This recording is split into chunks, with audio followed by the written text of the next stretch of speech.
झोला छाप वकीलों की अब खैर नहीं है, सबकी चेकिंग होने वाली है और सुप्रीम कोर्ट ने सख्त आदेश दिए हैं और तारीख भी बता दी है 5 अगस्त 2024।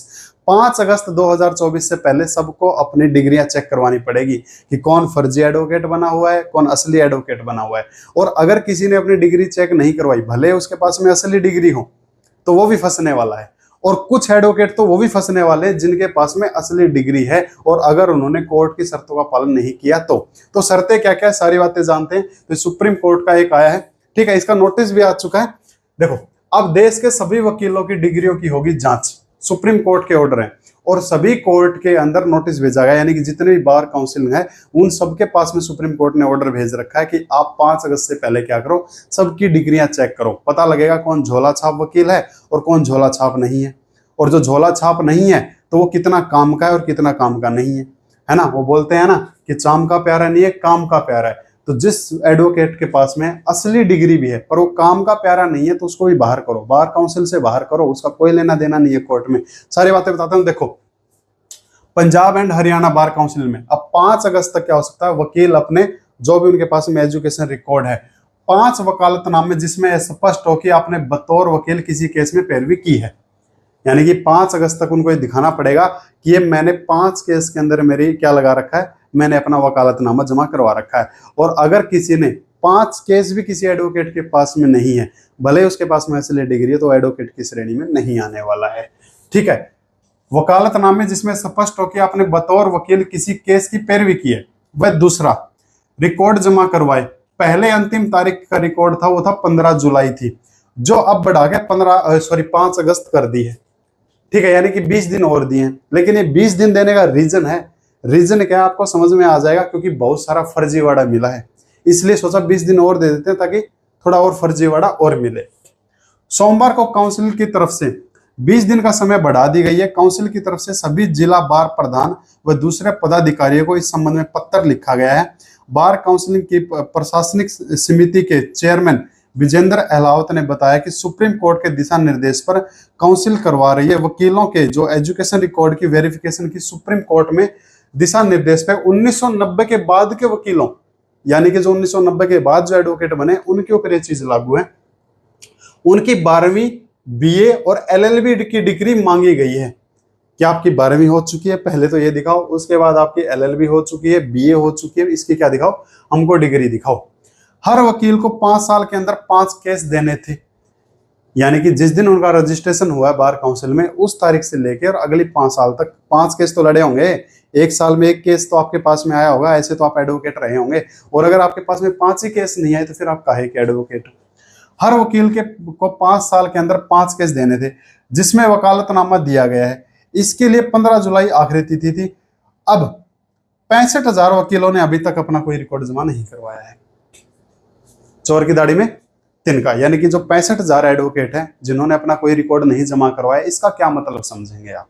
तो इसका मतलब हम ये समझेंगे कि उन्होंने गड़बड़ है, कुछ तो गड़बड़ है ना दया। इसीलिए 5 अगस्त तक तिथि बढ़ाई है। तो 5 अगस्त तक फिर टाइम दे दिया कि 65,000 में से अगर फिर भी कोई ऐसा है भूल चूक रह गई हो, चलो भाई बाहर को टूर टार पे गया होगा घूमने के लिए, अभी भी करवा दो। ठीक है, गौरतलब है कि पंजाब हरियाणा और चंडीगढ़ में 1,45,000 वकील हैं। चेयरमैन ने बताया कि नियमों के तहत उसी वकील को प्रैक्टिस वकील माना जाएगा जिसने 5 साल में 5 बार वकालतनामा दिया। सीधी सी बात है, 1 साल में एवरेज निकाले, 5 साल में अगर आपने 5 केस लड़े हैं तो 1 साल का 1 केस हो गया, तो तभी आप एडवोकेट बनने के लायक हो। अगर आपके पास में केस ही नहीं है तो फिर आप काहे के एडवोकेट हो, है ना। और ऐसे बहुत होते हैं जिनके पास में 2-2 साल तक भी कोई केस नहीं आता है। ऐसा ना करने वाले वकील न तो कोर्ट में पेश हो सकेंगे और न ही जिला बार एसोसिएशन के चुनाव में मतदान कर सकेंगे, यानी ना तो वो आगे पैरवी कर सकेंगे किसी भी केस का और ना वो किसी भी ऐसे बार काउंसिल में प्रधानगिरी वाले इसमें खड़े हो सकेंगे। इसीलिए काफी सारे जो नए नए एडवोकेट होते हैं, यानी कि जो नए नए स्टूडेंट होते हैं, वो किसी सीनियर के यहाँ पे प्रैक्टिस करते हैं। प्रैक्टिस इसीलिए करते हैं कि वो उनका वकालतनामा लगवा देते हैं, यानी कि कोई केस आया किसी सीनियर के पास में, सीनियर के पास में तो चलो काफी सारे केस आते हैं, तो उनके जो जूनियर जो होते हैं, जो नए नए एडवोकेट होते हैं, वो उनका वकालतनामा लगवा देते हैं ताकि उनके ये जो 4-5 जो केस है वो 1 साल में हो जाए, यानी कि 5 साल से पहले ही हो जाए, तो उनका एक नींव मजबूत होती चले।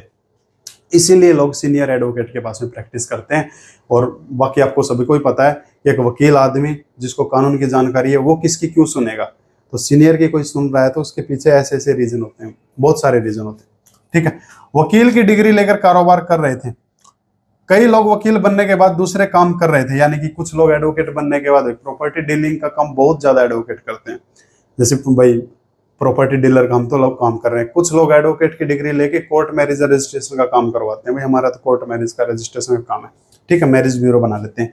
किसी जांच में पता चला कि कुछ लोग वकील ने कारोबार शुरू कर दिया तो कुछ भी कोई दूसरा कामकाज देख रहे हैं, इसलिए सुप्रीम कोर्ट के आदेश पर वकीलों के जो एजुकेशन का रिकॉर्ड है वो वेरिफिकेशन करवाया जाए। काफी सारे एडवोकेट ऐसे भी जो टीचिंग लाइन में चले गए हैं, ठीक है, काफी सारे एडवोकेट ऐसे भी हैं जिनका सिर्फ एक उद्देश्य था कि भाई घर में है ना एक एलएलबी की बस डिग्री टंगी हो, काम तो अपना परचून की दुकान का है, काम तो अपना फलाना है, ठीक है। कुछ लोग ऐसे थे जिन्होंने सीए भी कर लिया, एलएलबी कर ली, तो भैया हम एडवोकेट तो बने हुए हैं पर हमारा मेन काम जो वो सीए का है, हम तो अपना सीए वाला काम देख रहे हैं। तो काफी सारे जो लोग हैं, जरूरी नहीं है कि हर किसी ने इसको अपना प्रोफेशन बनाया है, पैसा बनाया है।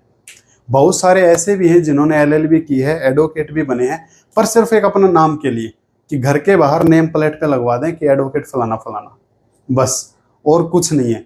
हमको किसी का कोई केस नहीं लड़ना, सिर्फ अपने पास आना चाहिए, दीवार पे डिग्री लगी होनी चाहिए, सीधी सी बात ये है, ठीक है। काफी सारे लोगों का टीचिंग का पर्पज होता है, काफी सारे लोग अपना काउंसलिंग का काम करते हैं, तो काफी सारे लोगों का अपना प्रैक्टिस का भी काम होता है, जैसे कोर्ट के अंदर जो प्रैक्टिस करते हैं, ठीक है। तो ये वाली चीज है। तो भैया जो ये झोला छाप है अब फंसने वाले हैं, सबकी चेकिंग होने वाली है और ये काफी दिनों से चल रहा है। इसकी फीस भी लेते हैं, इसकी फीस लेती है बार काउंसिल चेकिंग करवाने के लिए, फ्री में कोई चेक नहीं करता, ठीक है।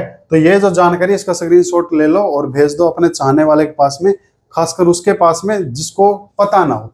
कई बार कुछ एडवोकेट साहब ऐसे भी हो जाते हैं कि हद से ज्यादा बिजी हो जाते हैं, तो बिजी होने के बाद नहीं भी पता चलता, वैसे तो पता चल ही जाता है, जिसका चैम्बर है उसके यहाँ पे तो नोटिस आ ही चुका है, तो लेकिन नहीं भी पता चल पाता तो अपना अगर किसी को करवाना तो यहाँ पे अपना वेरिफिकेशन करवा ले, कहीं फिर वो उसको बिना बताए उसको फिर आउट ऑफ कर दे, ठीक है।